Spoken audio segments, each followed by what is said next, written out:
She was hired to clean, to serve, to stay quiet.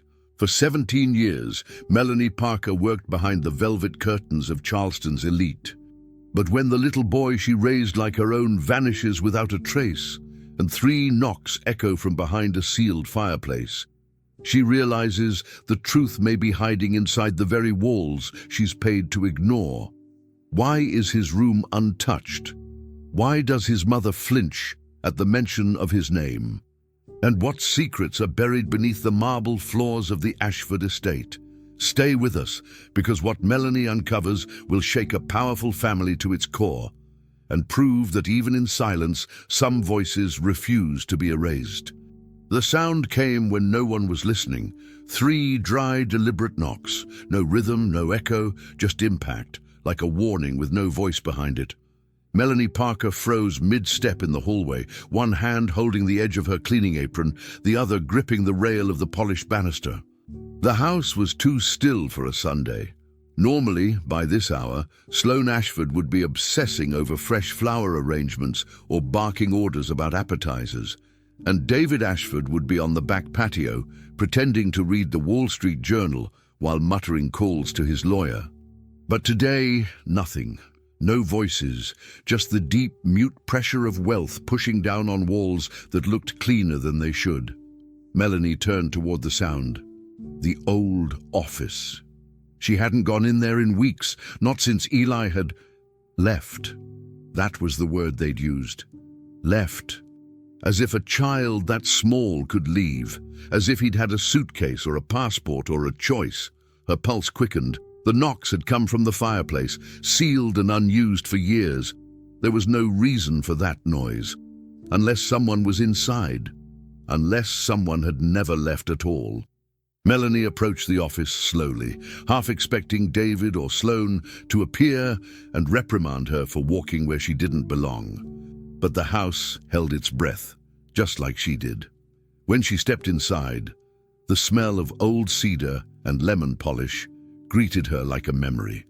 The desk was spotless, the leather chair turned just so, and the curtains drawn at perfect angles, a space preserved in anticipation of visitors who would never come. Her eyes landed on the fireplace.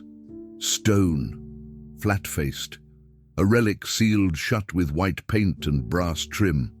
She didn't move at first, just stood there staring at it, afraid of what she might hear again. Then tap, tap, tap, the exact same sound, measured, real. It was coming from inside.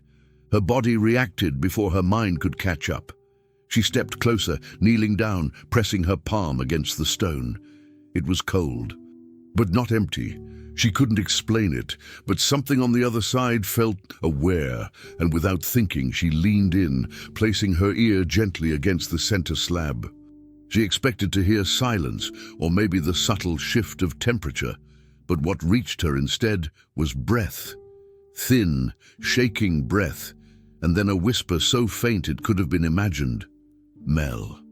Her name. A name no one in that house ever used softly. A name only one small voice ever said like that. Her heart clenched. Eli, she mouthed, though no sound escaped her lips. She pulled back in shock. Her hands trembled, but her spine went stiff.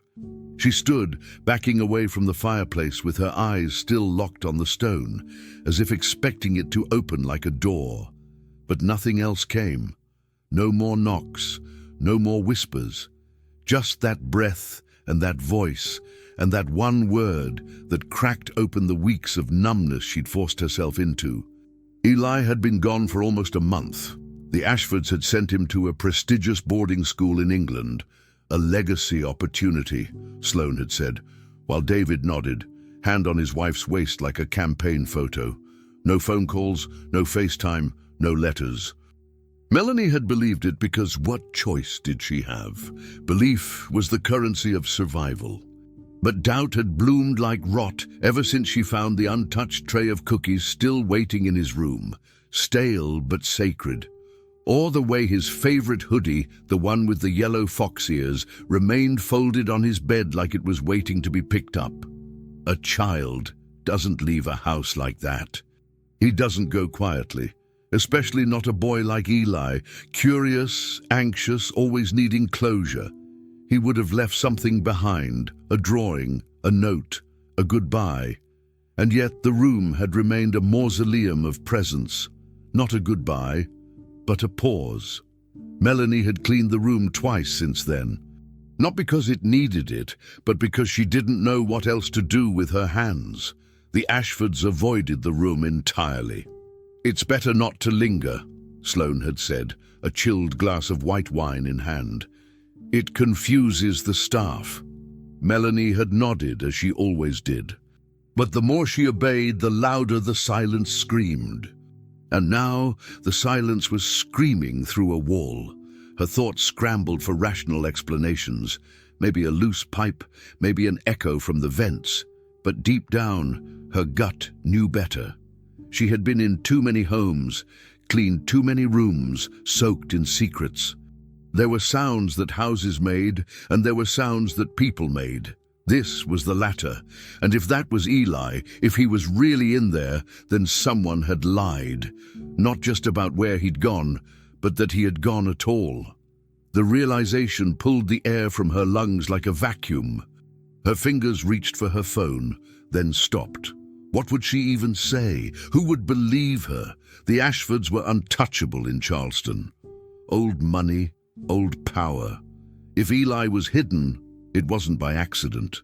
That knock wasn't a mistake. It was a message. One only she could hear, because only she had ever listened, not as a nanny, as something else, as someone who loved him. She stood there, staring at the fireplace for a long moment, as if expecting it to open on its own. The silence returned, but it was no longer empty. It was charged, crackling with the weight of a choice. Melanie wasn't naive. She had a daughter of her own, a grandson. Bills stacked like unpaid sins on her kitchen counter. Jobs like this one didn't come twice, but as she stood in front of that sealed fireplace, she knew there were worse things than losing a job. Much worse. A little boy might be trapped on the other side of that wall. A little boy who trusted her, who had whispered her name. And if she didn't act now, if she waited for permission, for proof, for someone with a badge or a title, he might not be alive much longer. Her palms were cold, her body tense, but her mind was steady. She walked to the door slowly and closed it behind her, locked it, then turned back to the fireplace. And in that instant, as her ear pressed once again to the stone, she felt it, not just heard it. Another knock. A heartbeat, a cry without words, and she understood, fully and irrevocably. If she didn't do something, no one would. Night fell before Melanie realized she hadn't eaten. She carried a small plate of sandwiches into the hallway, more out of habit than hunger, then stopped outside Eli's door. For weeks, she'd avoided this room, convincing herself there was nothing left to see. But the noise behind the fireplace that afternoon hadn't left her alone. It had followed her all evening, whispering at the back of her mind. Now, as the last thread of daylight faded down the corridor, she turned the brass handle and pushed open the door. The room met her like a held breath, still but wrong. Everything was in its place, too much in its place. A 7-year-old boy's room wasn't supposed to look like a photograph. The pillow perfectly fluffed, the small sneakers aligned under the bed, the books stacked like props. She stepped inside and closed the door behind her. "Hey, little man," she whispered softly, as if he might answer. Her voice cracked on the second word. She remembered how he'd giggle when she called him that, how he'd insist he was big now, holding up his hand to measure how close he was to her shoulder.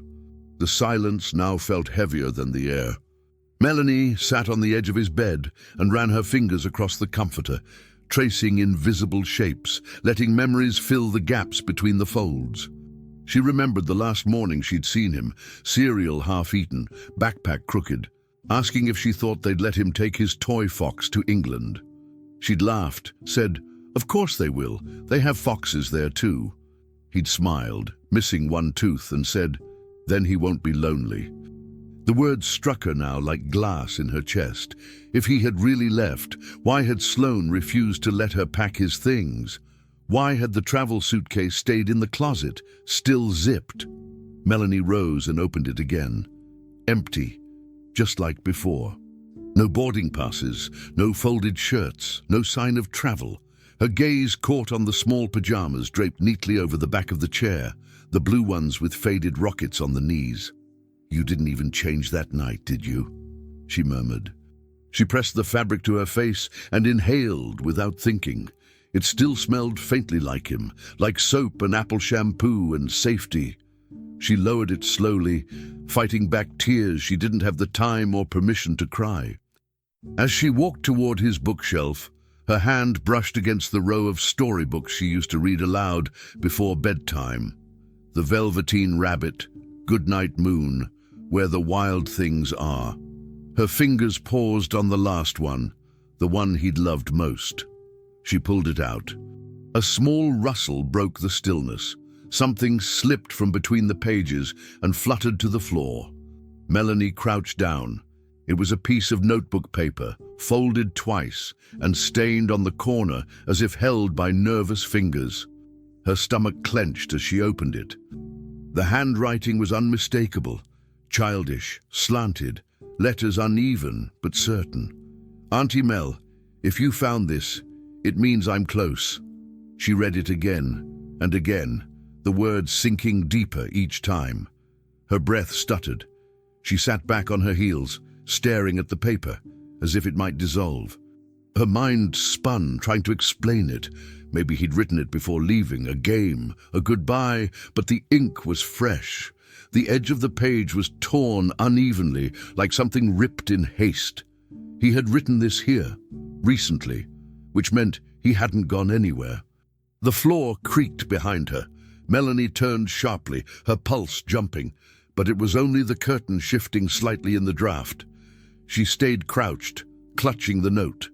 For the first time, she truly let herself consider it, not the whisper, not the noise, but the impossible possibility that Eli was still inside this house. "Oh my God," she muttered, the words slipping out like a confession.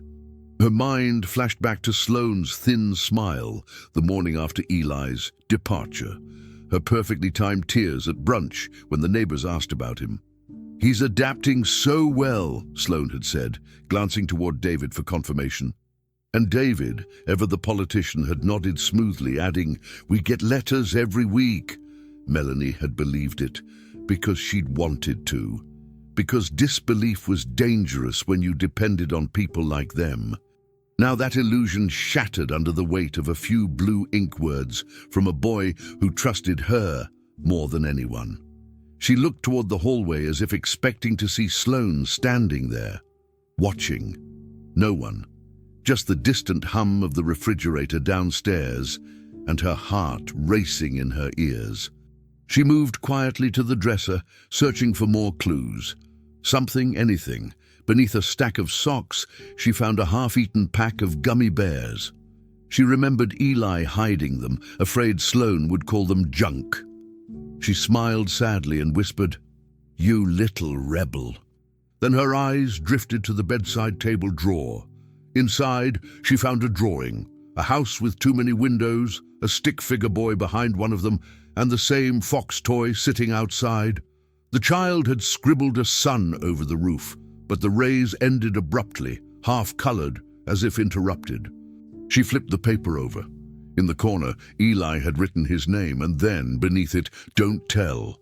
Melanie sat back on the bed, her hands trembling around the paper and the note. "What didn't you want me to tell?" she whispered to the empty air.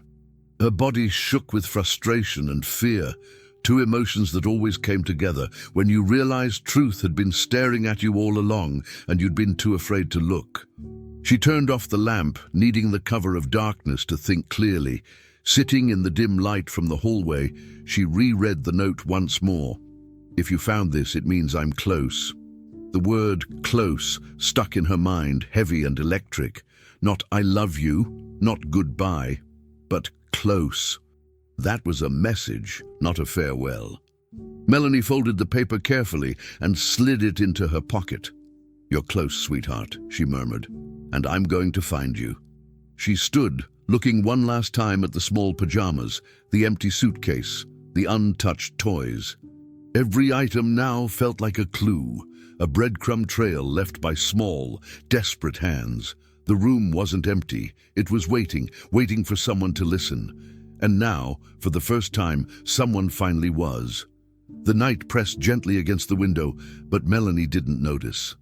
Her mind had already crossed a threshold she couldn't return from. The doubt that had shadowed her for weeks was gone. In its place stood certainty, solid and cold as stone. Eli had never left this house, and deep inside her she knew he was still waiting.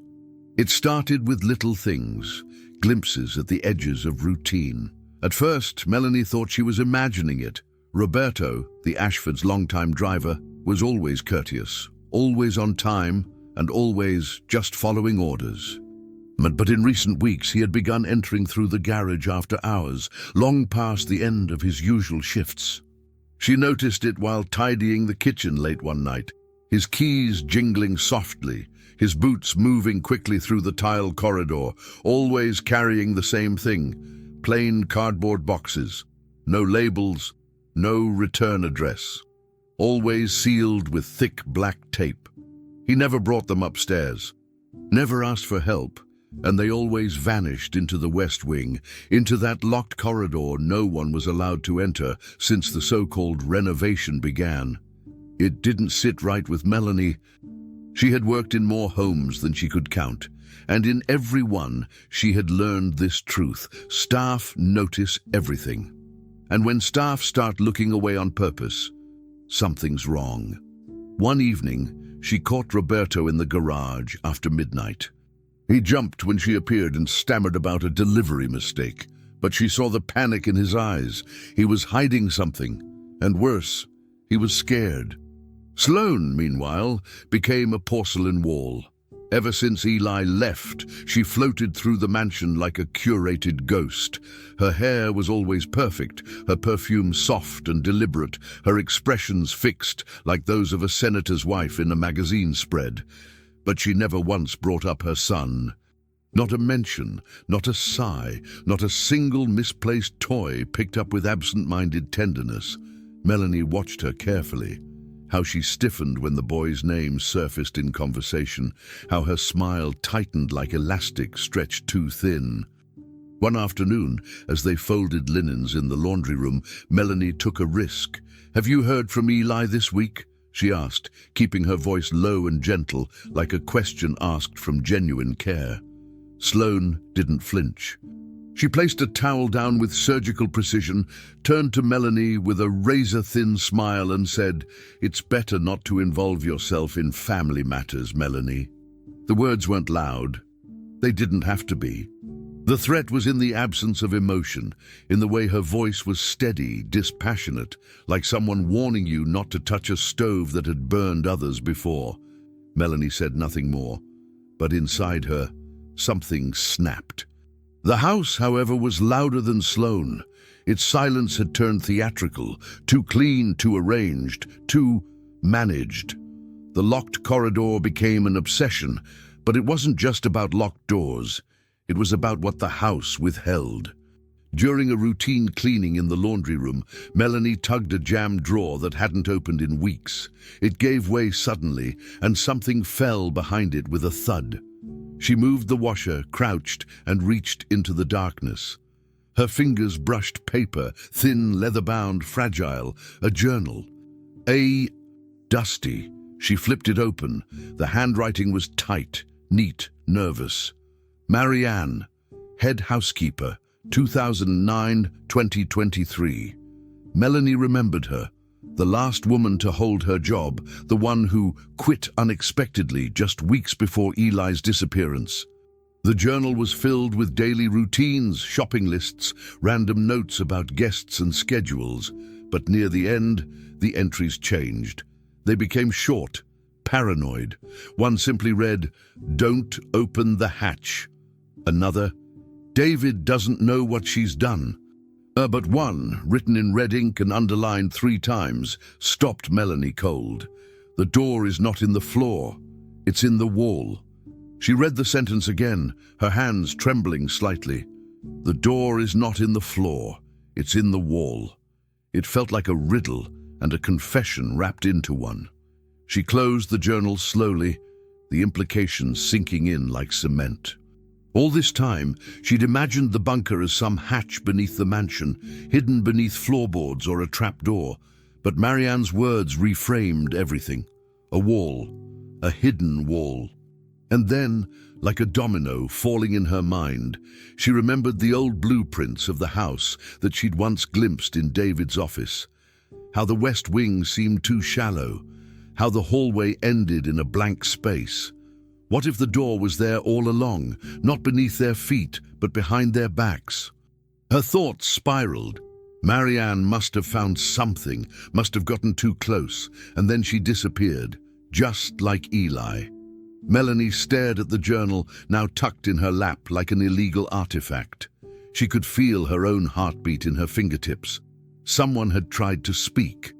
Someone who, like her, had seen too much and said too little for too long.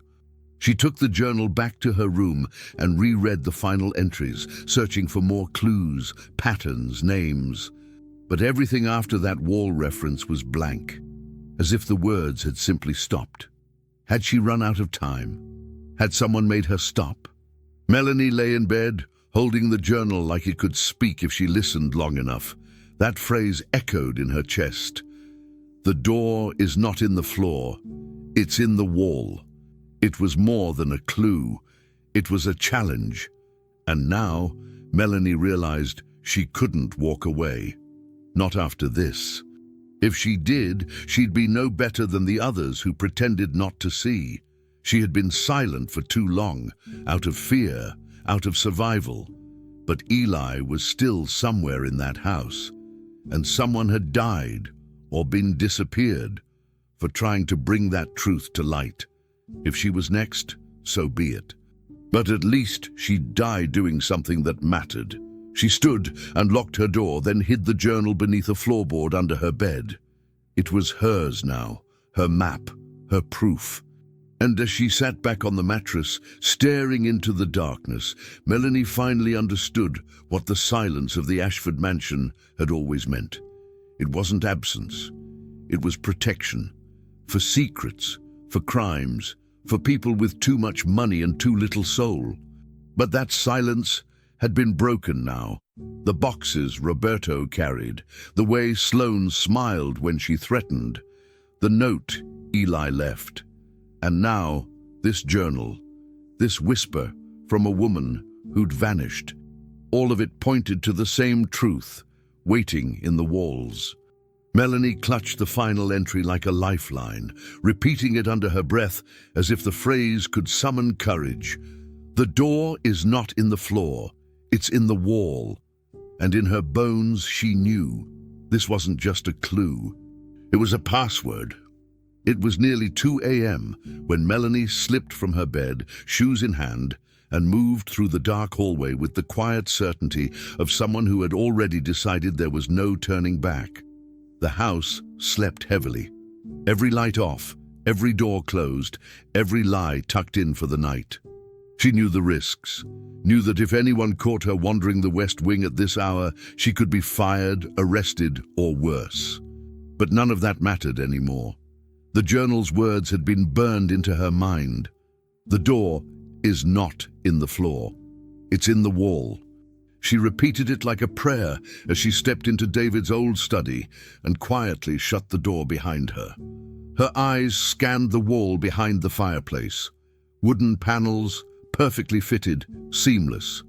She began counting. 7 wide panels.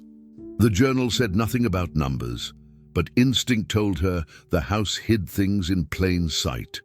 She pressed her fingers along the edge of the 3rd panel, then the 5th. Nothing. Then her hand brushed the 6th, cooler than the others. She leaned in, pressed lightly, and felt a soft click. The sound was so subtle she almost doubted it. Then came a sigh, like the exhale of the house giving up one of its secrets. The panel shifted, almost imperceptibly, revealing a narrow seam that hadn't been there seconds before. She placed both hands against it and pushed. The wall gave way with a reluctant creak, revealing blackness so dense it swallowed the moonlight from the window behind her. She stepped inside and let the panels swing shut behind her, sealing the room in silence. The air was different here, stale, heavy with the breath of something that had been hidden too long. Melanie reached for the flashlight she had tucked into her sweater pocket and flicked it on. The beams sliced through the dark, illuminating walls lined with acoustic foam. She turned slowly, heart pounding in her ears. Then she saw him. In the far corner of the small, windowless room, under a thin, filthy blanket, curled up like something abandoned by the world, was Eli, her knees buckled. His face was paler than she remembered, hollowed. His hair, once neatly trimmed, fell over his eyes in soft, greasy strands. He looked up at the light, squinting, blinking, and then recognition bloomed across his expression like spring in fast motion. "Tia, Mel," he whispered, voice hoarse and small. "You came?" The question wasn't coated in relief, it was soaked in disbelief, as if love had been a memory too far removed to still be true. Melanie dropped the flashlight and crossed the room in 2 steps. She fell to her knees, pulling him into her arms. He was too light. His arms wrapped around her neck weakly, and he trembled against her like a leaf clinging to its final branch. "I thought you forgot me," he murmured, the words cutting through her like knives. "No, baby." "Never," she choked out, tears pouring silently down her cheeks. "Never." She pressed her face to his hair, felt the grit of days or weeks without washing. Her arms cradled him tightly, as if she could fuse him back into life by holding him hard enough. "They said I was bad," Eli whispered, barely audible. "Said I had to stay in the quiet room until I could be good again." Melanie pulled back just enough to look into his face. "You listen to me. You are good. You are the best boy in the whole world, and I'm going to get you out of here. Do you hear me?" He nodded, eyes wide with tears, lip trembling. She wiped his face gently with her sleeve, trying to keep her voice steady, even as her heart crumbled. "How long, Eli? How long have you been here?" He hesitated. "I don't know. It was hot at first, then cold, then hot again." Melanie's stomach turned. That meant weeks, maybe longer. "Did anyone else come in here?" she asked. He nodded once. "Her, the mom." The way he said it, the mom, not my mom, made her eyes sting. "She gives me the sleepy water. Sometimes the man comes too, but not you." Melanie kissed his forehead. "I'm here now. You're safe. We're going to fix this." She started to lift him, but froze when his body tensed. "Wait," he whispered. "Did you hear that?" She went still. A voice floated in from the hall, faint but unmistakable. Heels. A woman's voice calling gently down the hallway. "Melanie, are you awake?" It was Helena, the cook. Her tone was casual, but her steps were heading this way. Melanie's heart leapt to her throat. She looked around wildly. No other exits, no place to hide him. The panel door had to close. She kissed Eli's cheek, whispered, "Stay quiet," and lowered him back onto the cot. "Don't be afraid. I'm right here." She crossed the small room and pushed the panel just enough for her to slip out. As it sealed shut behind her, her hand hovered on the edge. The seam disappeared. A breath later, Helena opened the door to the study, holding a glass of water. "Sorry," she said, surprised. "Didn't mean to startle you. I saw your light from the hall." Melanie turned slowly, clutching the flashlight. I couldn't sleep. Thought I left something in here." Helena smiled, but her eyes lingered too long. "Well," she said, placing the glass on the desk, "you know where to find me if you need something." Melanie nodded. "Thank you." Helena's heels clicked down the hall again. Melanie stood frozen, breath shallow, heart hammering like thunder in a glass jar. As silence returned to the study, Melanie let out a shaky breath. She turned back toward the panel, hands still trembling. Eli was there, alive. And now, for the first time, she had proof. Not a whisper, not a hunch, not a mother's cold smile or a driver's late-night deliveries, but truth, breathing, broken and waiting behind a wall. She stared at the seamless panel, her reflection warped in the polished wood. Fear crawled up her spine. Not fear of the dark, or of ghosts, or even of Sloane. No, this was something colder. This was the fear of power, of how easily they had hidden a child, erased his name, and made the world believe he never existed. And now that she knew, now that she had touched that truth, everything had changed. The old cell phone was a relic, cracked screen, weak battery, camera barely functional, but it was the only piece of technology Melanie owned that the Ashfords didn't monitor. She kept it hidden deep in her apron pocket, the way some people carried a rosary, a quiet anchor of courage. That night, her heart drummed against her ribs as she crouched by the pantry door just outside the kitchen, the recorder app open and running. Through the narrow slit between the hinges, she saw them, Sloane and Roberto, standing by the marble counter like two conspirators rehearsing a play.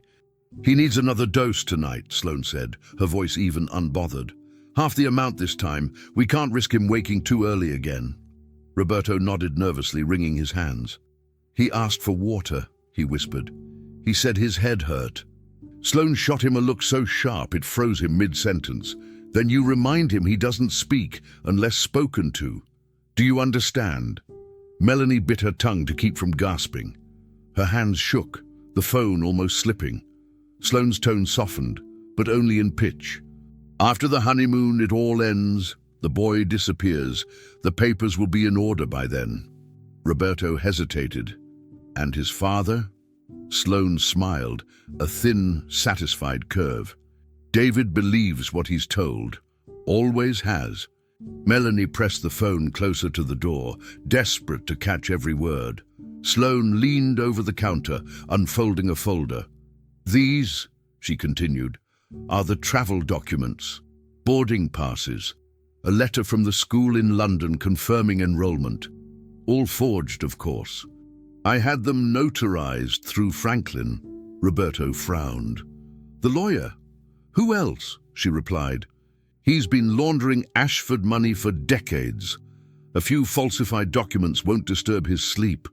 She took a sip from her wine glass, eyes gleaming under the chandelier's dim glow. "By the time anyone realizes the boy never boarded that flight, we'll be in Cabo, and the foundation will be in my name." Roberto's voice trembled. "What about the sedatives? I'm running low." Sloane set her glass down sharply. "You'll get more tomorrow. The doctor owes me a favor." There was a pause, a silence that felt dangerous. "Roberto," she added quietly, "you understand what happens if this leaks?" He swallowed. "I do." "Good. Because I can survive scandal. You can't." Melanie didn't dare move, even as her legs cramped. Every word was a nail sealing Sloane's coffin, if she could just get out alive with the proof. When they finally left the room, Melanie stayed crouched in the dark for what felt like hours, her breathing shallow, the recording saved twice over. Her mind buzzed with disbelief and fury.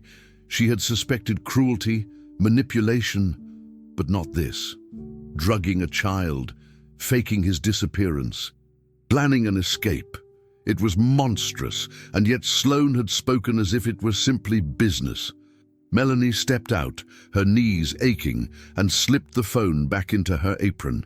She needed to leave the house quietly before morning. The risk was enormous. If they realized what she had recorded, she'd vanish just like the housekeeper before her. But if she stayed silent, Eli would vanish again, this time for good. Her car keys waited in her pocket.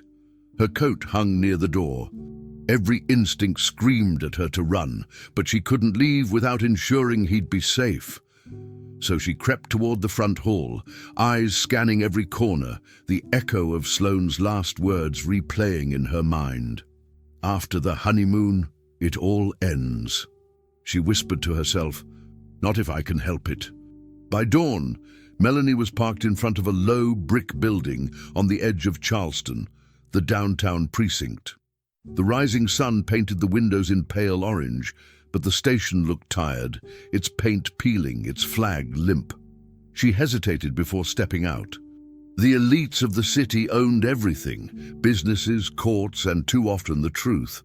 But she'd heard of one detective who didn't look away when rich people played God, Sarah Moreno. Melanie had never met her, but the woman's name carried weight among the maids and nannies of Charleston. "She listens," one had whispered months ago, "not like the rest." So Melanie walked inside, clutching her phone like a weapon. The receptionist eyed her skeptically, but called Sarah anyway. 10 minutes later, a woman in her mid-40s appeared, tan skin, dark eyes, hair tied back tight. "No nonsense. You're the one with the recording?" she asked. Melanie nodded. "Come with me," Sarah said, leading her down the hall to a small office that smelled faintly of burnt coffee and paper. Sarah shut the door and motioned for her to sit. "Start from the beginning," she said. Melanie's voice wavered at first. The fear, the exhaustion, the impossible weight of the truth. But once she started talking, she couldn't stop. She told her everything.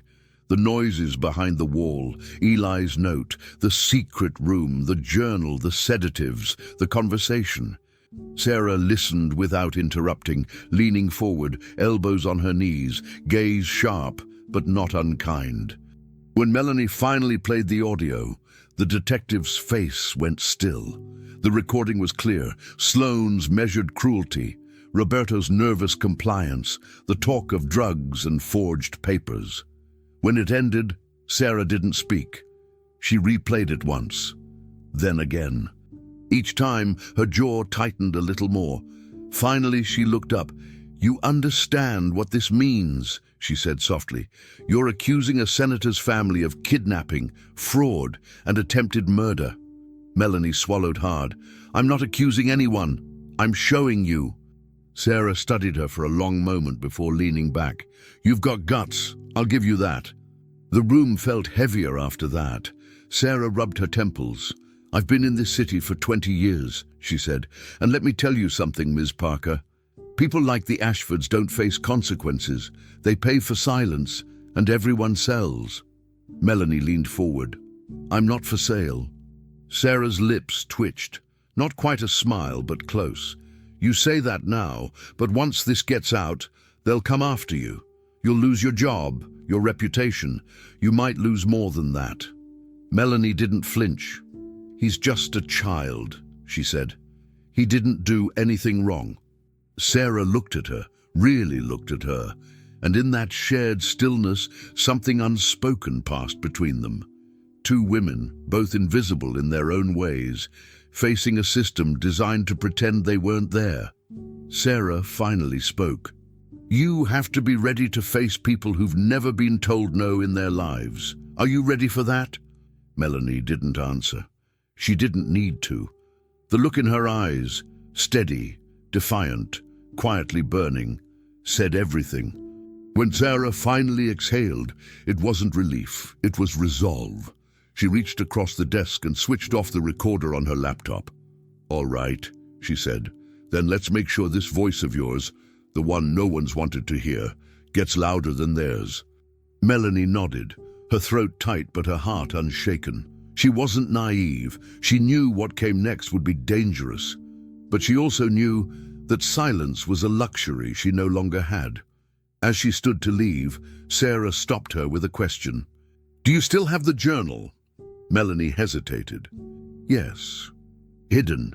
"Keep it that way," Sarah said. "We'll need it soon." Melanie turned toward the door, the phone still warm in her hand, the same device that now held the future of a boy the world had already forgotten. And for the first time, she didn't feel afraid. She felt powerful. Terrified but powerful. Because now she had proof and a voice. And neither would be silenced again. The investigation began not with sirens or handcuffs, but with silence, deliberate, calculated, tense. Detective Sarah Moreno worked like someone walking through a minefield barefoot, careful not to trigger a single alarm too early. For 2 weeks, she and Melanie spoke only in coded phrases and burner phones, never meeting in the same place twice. Melanie returned to work as if nothing had changed, folding linens and pouring coffee while listening closely to each footstep behind her. The Ashford mansion buzzed with restrained energy, as though the walls themselves were waiting for a verdict. Sarah, meanwhile, pushed through bureaucratic walls with unrelenting force. She demanded surveillance footage, subpoenaed phone records, and filed a motion for a DNA test under the justification of identity verification for a minor in state custody. It was slow, methodical, grueling work, until a local reporter caught wind of the case. A rumor published in a third-rate online tabloid exploded into headlines overnight. Senator Ashford's family tied to missing child scandal. From that moment, nothing was quiet again. David Ashford scrambled like a man chasing shadows. Within hours of the article's release, his office issued a formal statement denouncing malicious attacks and unsubstantiated rumors. But no denial could erase the growing stain. Protesters gathered outside City Hall, demanding accountability. TV vans lined the street outside the estate. Inside, Sloane vanished. She left no note, no forwarding information, simply disappeared for 2 days while the world burned. Melanie received her first threat the same evening the news broke. A crumpled paper tucked under her daughter Ava's bicycle seat, scrawled in ink that bled from water damage. Some silences save lives, others destroy. Her hands shook as she read it, but she told no one. Instead, she went to Ava's room, kissed her on the forehead, and lay beside her until the sun came up. Melanie had always known what it meant to be expendable in the eyes of powerful people, but never like this. Still, she didn't flinch. Every bruise they tried to inflict only made her grip on justice harder. She would not back down, not now, not with Eli depending on her. The DNA results arrived in a manila envelope with a government seal carried directly to Sarah's office. She didn't open it immediately. She just sat there, breathing, sensing the weight of what it might hold. Melanie sat across from her, twisting a tissue in her lap. "Are you ready?" Sarah finally asked. "No," Melanie whispered, "but do it anyway." The test was conclusive. Eli Ashford was not the biological child of David Ashford. His paternal DNA matched another, a man identified as Thomas Ashford, David's younger brother, presumed dead after a boating accident 6 years prior under highly suspicious circumstances. Melanie blinked, stunned. "That's why they kept him hidden," she said, the realization clawing its way out. Sarah nodded slowly. David didn't want a reminder of his brother's betrayal. And Sloane, she's been playing both sides of a dead man's will. The truth shattered the story the world had been told. Eli was never the heir David pretended to love. He was the secret David needed buried. "So what happens now?" Melanie asked. Sarah closed the envelope, her voice grim. "Now the game changes. They're not hiding a scandal anymore. They're hiding a motive." The hospital was quiet in the way that only hospitals are, not peaceful but restrained, like grief wearing scrubs. Eli had been transferred to a private pediatric wing after a court order placed him under temporary protective custody. Melanie visited every day, bringing books and puzzles, though he barely touched them. He had grown thinner, more alert, his eyes darting to every door. The staff said he rarely spoke, but when Melanie entered, he always looked at her. On the 3rd day, she found him curled on the bed, staring at the ceiling. "You came back," he said softly. "Of course I did," she replied. "You were gone for a long time," he whispered, and something about the way he said it, without blame, just fragile truth, crushed her chest. She took his hand and kissed the back of it. "You're not alone anymore, Eli." He didn't answer right away. Then, after a pause, "They said I wasn't really their kid." Melanie hesitated, choosing her words with care. "You are wanted. That's what matters." And I'm here now." He turned his face into her arm and let himself cry. No noise, just tears, just release. Meanwhile, David fought like a cornered beast. He lawyered up, bribed officials, and paid for testimonies meant to discredit Melanie's past. False accusations surfaced: theft, negligence, even inappropriate attachment to the boy. But none of it held. The audio recordings had been authenticated, and Sarah had secured a sworn affidavit from a doctor confirming the sedatives in Eli's system. With mounting pressure, David's allies began to slip away. Sponsors distanced themselves. Endorsements vanished. And somewhere, still unaccounted for, Sloane lingered like a ghost with a fuse. Her absence only deepened suspicion. Franklin, the family lawyer, tried to cut a deal, offering to reveal the rest of the Ashford secrets in exchange for immunity. But Sarah wanted it clean, legal, permanent. "No immunity," she told the DA. "Not for people who drug children and bury their own blood." The story had gone from whispers to headlines to full-blown public reckoning. And it all began with a nanny who refused to look away. Back in the hospital room, as monitors blinked quietly beside them, Melanie sat on the edge of Eli's bed, brushing crumbs from a cracker off his blanket. His hand reached for hers, with the trust of someone who had nothing left to lose. "Will you stay?" he asked, his voice thin as paper. It wasn't a plea. It was the question of a child who'd been left too many times. Melanie's throat tightened. She leaned down until their foreheads touched. "Always," she whispered, not as a promise to soothe, but as a vow. And this time, it was one that could not be broken. The story didn't just leak. It detonated. By morning, Eli's face was on every screen in America. His photo, wrapped in Melanie's arms, eyes closed against her chest, became a symbol. The forgotten child and the woman who listened. The media latched onto it with a fervor that neither Melanie nor Sarah had expected. "Boy hidden in senator's home for months," read one headline. "Nanny saves abused child from elite family's secret," said another. Talk shows debated morality. Political commentators dissected David Ashford's legacy. But beneath the noise, a different kind of truth was rising. One that didn't care about votes or power, but about what was right. Reporters tried to hound Melanie outside the hospital, but she refused every request. "I'm not here to give sound bites," she said firmly. "I'm here for Eli." She turned down money, declined interviews, and stayed beside him every moment she could. She didn't want the attention, only justice. Sloane Ashford didn't give the press the satisfaction of a dramatic confession. She was caught on a private airstrip in Georgia, her passport fake, her bag stuffed with cash and 2 burner phones. She didn't struggle during the arrest. She just adjusted her sunglasses and asked for her lawyer. The mugshot, no makeup, no polished curls, no curated smile, hit the internet within an hour, and people stared, some with disgust, others with disbelief. For years, she'd been Charleston's ice queen, the face of every gala, every fundraiser.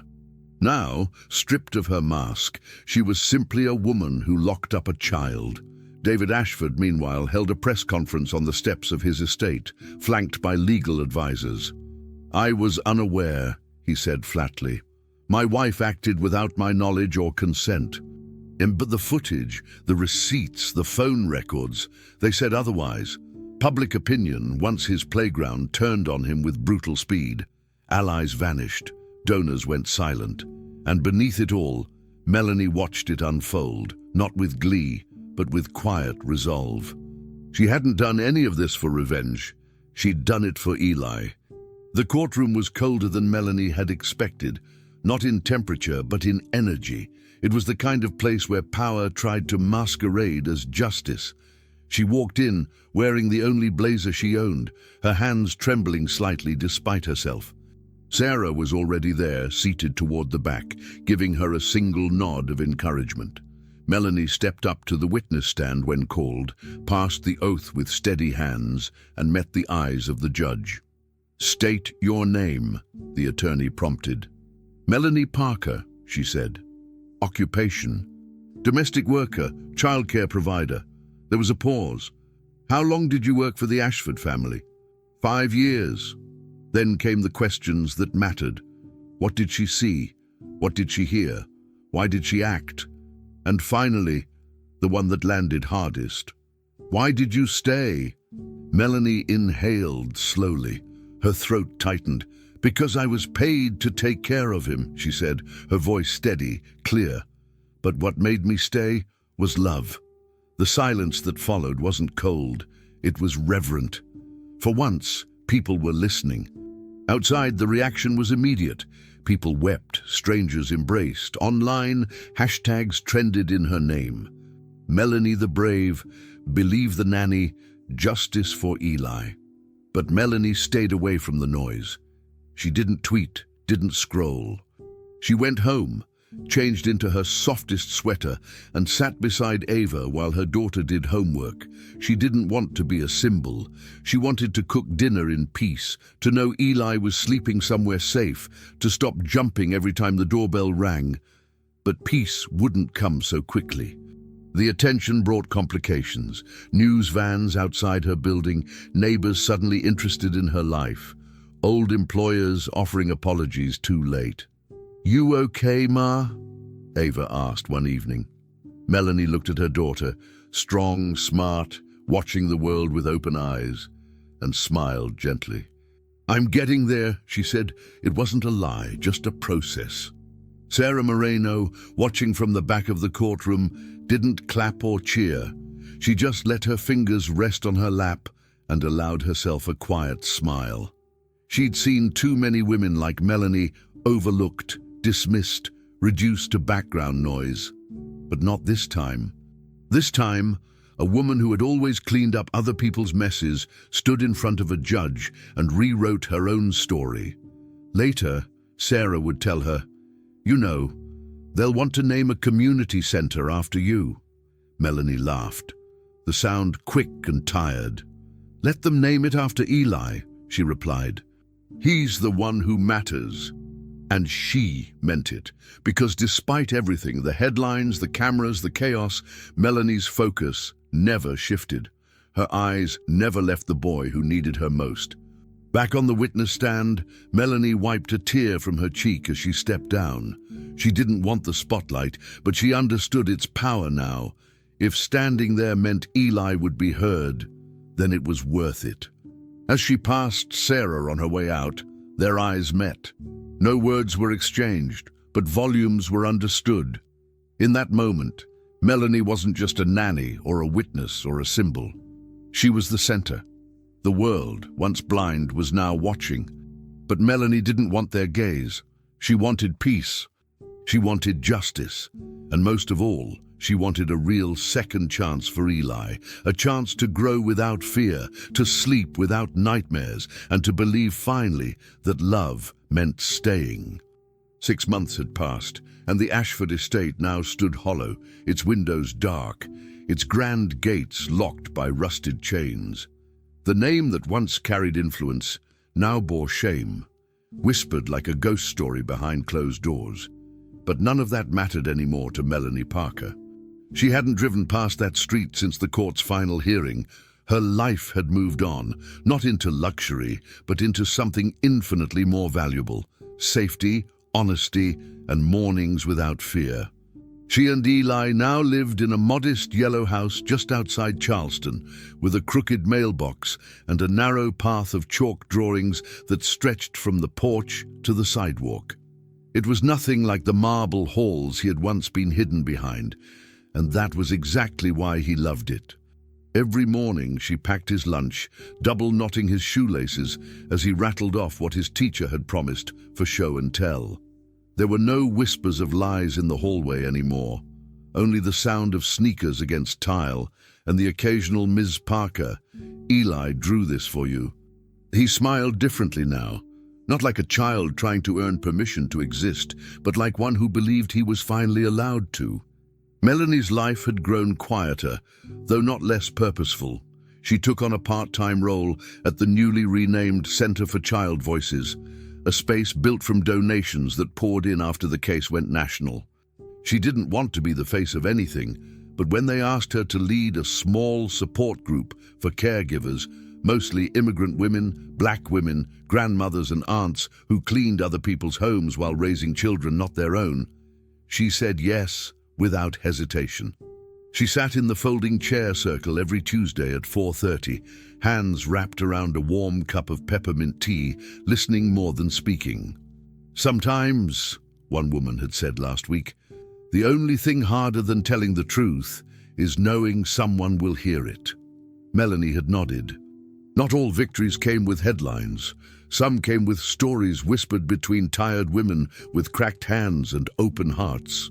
Some came with a flyer tucked into a purse or a hotline number circled in red. Eli was thriving in ways no file or therapist evaluation could have predicted. He came home one afternoon, face streaked with sweat and chalk dust, announcing that he'd been picked to help decorate the playground wall with the art club. "Look," he said, holding up his notebook. And there it was, the rabbit again. But this time it wasn't trapped behind bars. It was leaping across an open field, eyes wide, ears flying in the wind.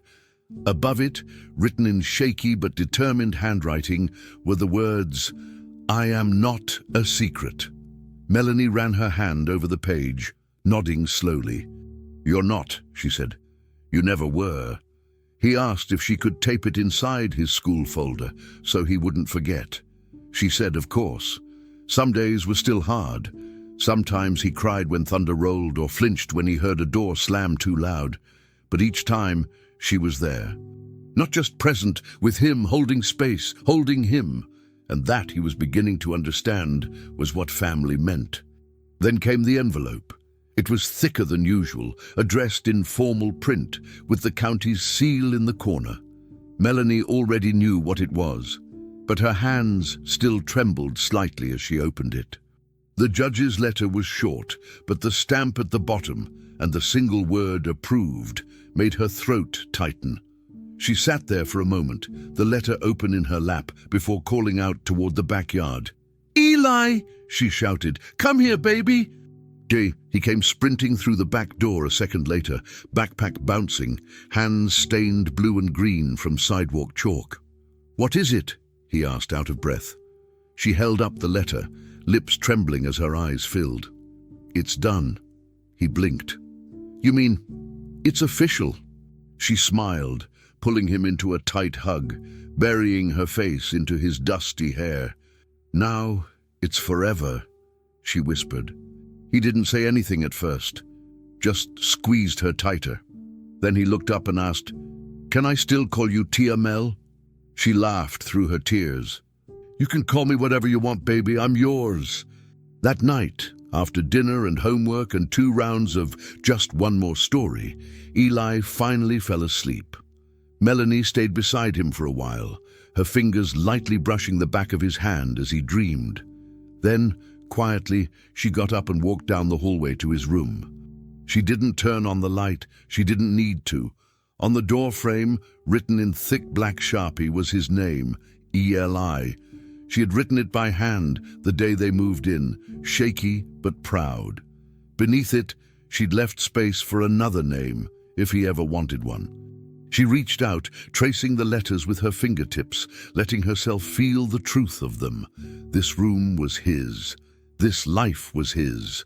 The truth didn't need to hide anymore, and neither did he.